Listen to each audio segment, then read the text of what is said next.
Cavernas são lugares que escondem muitos mistérios. Sua natureza inexplorada faz com que muita gente se arrisque a se aventurar nelas. Na história recente, tivemos várias tragédias nesse tipo de exploração. Em 1984, aconteceu um episódio que marcou para sempre as cavernas de Sterkfontein, na África do Sul.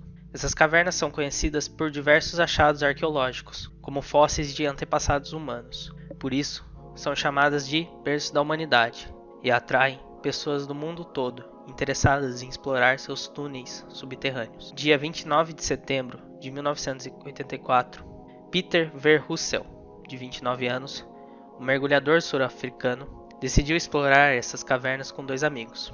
O objetivo do grupo era descobrir a profundidade de um lago subterrâneo, chamado Milner Hall. Para essa missão, eles colocaram uma corda ao longo do caminho, que serviria como um guia para que eles conseguissem voltar. Isso era essencial, já que os túneis eram alagados, cheios de curvas e passagens estreitas. Mas Peter, que era o menos experiente do grupo, tinha uma curiosidade enorme, e essa curiosidade iria custar muito caro. Na volta para a superfície, o grupo estava satisfeito com o que tinha feito. Eles tinham conseguido mapear parte do lago, mas logo perceberam que Peter havia sumido. Um dos amigos voltou para procurá-lo e o encontrou em um túnel lateral. Peter retornou ao caminho e voltou a seguir a corda, mas não demorou muito para ele desaparecer de novo. O grupo achou que ele tinha pegado um atalho e decidiu subir até a superfície. Só depois de um tempo é que bateu a preocupação, e eles voltaram para tentar resgatar Peter.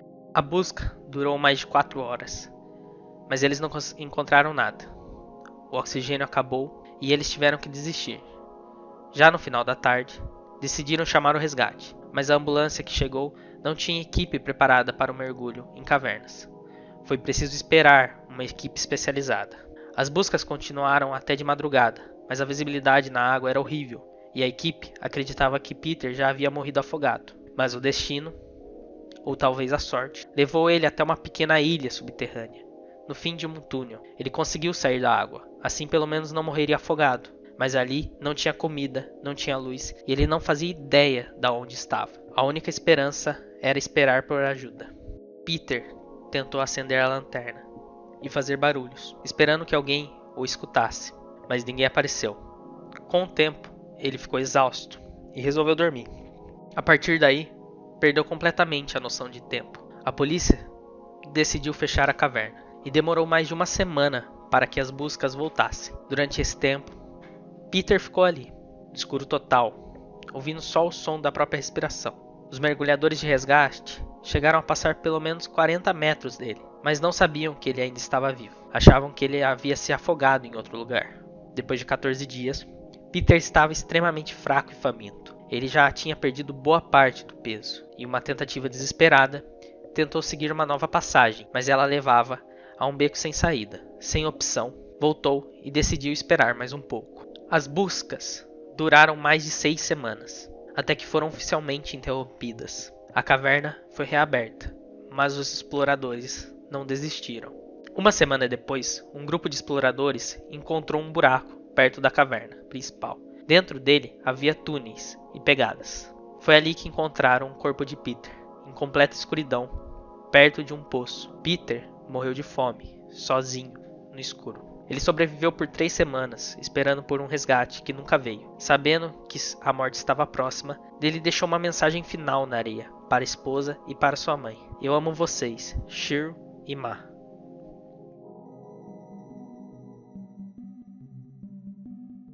O próximo caso que iremos falar é o caso de Floyd Collins, um explorador de cavernas que sonhava em ficar rico, descobrindo novas passagens subterrâneas.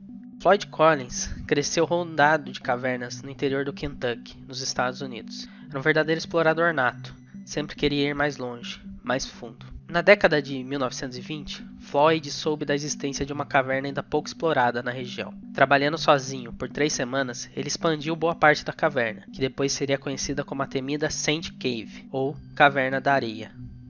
Ele explorava com coragem, passava por fendas tão estreitas que só dava para segui-lo de bruços e com o braço esticado à frente. Algumas partes tinham apenas 23 centímetros de altura.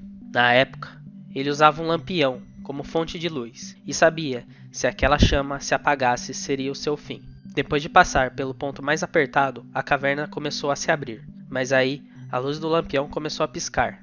Era hora de voltar. Só que no caminho de volta, ele acabou batendo o pé numa pedra de mais de 12 quilos. A rocha rolou e caiu bem em cima do seu tornozelo. Floyd ficou ali preso, sozinho, em uma posição desconfortável, sem conseguir se mover. E assim começou sua tragédia. No dia seguinte, vizinhos começaram a se preocupar e foram procurá-lo. Logo a notícia se espalhou pela região e uma multidão começou a se formar na entrada da caverna. Ninguém queria entrar nos túneis estreitos, mas conseguiram chegar perto o suficiente para conversar com Floyd. Ele ainda estava vivo. O irmão mais novo dele, Homer, recebeu um telefonema e correu até lá. Foi ele que começou a levar comida e conversar com Floyd para manter ele calmo, dia após dia. Enquanto isso, os moradores e socorristas tentavam pensar em formas de tirar Floyd dali. A ideia era ir removendo cada pedra ao redor do pé dele, com cuidado para tentar soltar a perna. Enquanto escavavam, enfrentavam chuva, frio, desmoronamentos e até desentendimentos entre os próprios líderes do resgate. Chegaram a instalar uma luz elétrica na caverna, para dar calor e iluminação. Mas a quantidade absurda de gente na entrada atrapalhou. A mídia transformou tudo num espetáculo. Vendedores começaram a aparecer vendendo comida, lembrancinhas, e o inverno rigoroso, os visitantes acenderam várias fogueiras na entrada da caverna. Isso fez com que o gelo dentro da caverna começasse a derreter, criando poças de água gelada, e uma dessas poças era justamente onde Floyd estava deitado. Para tentar resolver, decidiram cavar um poço de 17 metros, até onde ele estava preso, mas só tinham picaretas e pás. Com 75 voluntários se revezando, o progresso era lento. A cada metro cavado, o espaço diminuía, e só 2 pessoas por vez conseguiam trabalhar lá embaixo. Enquanto isso, a entrada da caverna virou um verdadeiro carnaval. Milhares de turistas invadiram a cidade. O estado teve que mandar tropas para conter a multidão. Depois de 17 dias de trabalho intenso, finalmente conseguiram abrir o túnel lateral. O primeiro a alcançar Floyd foi um minerador chamado Ed Brenner, mas ele só encontrou silêncio. Floyd Collins estava frio e aparentemente sem vida. Foi um amigo dele, Johnny Gerard, que entrou no túnel e confirmou o pior: Floyd não resistiu. A morte de Floyd Collins chocou os Estados Unidos. Sua história virou livros, filmes, músicas e marcou para sempre a cidade de Cave City, no coração do Kentucky. A tragédia também ajudou a impulsionar o turismo nas cavernas da região, como a famosa Mammoth Cave, hoje um parque nacional. Mas a verdade é que Floyd nunca saiu da caverna. Depois tentaram recuperar o corpo dele e falharam. Decidiram lacrar a entrada com concreto. Anos depois, o corpo dele foi removido e colocado no caixão de vidro dentro do parque da caverna. Mas após um roubo, em 1929, ele finalmente foi enterrado com dignidade. Ainda hoje, bem perto da Sand Cave, onde tudo aconteceu.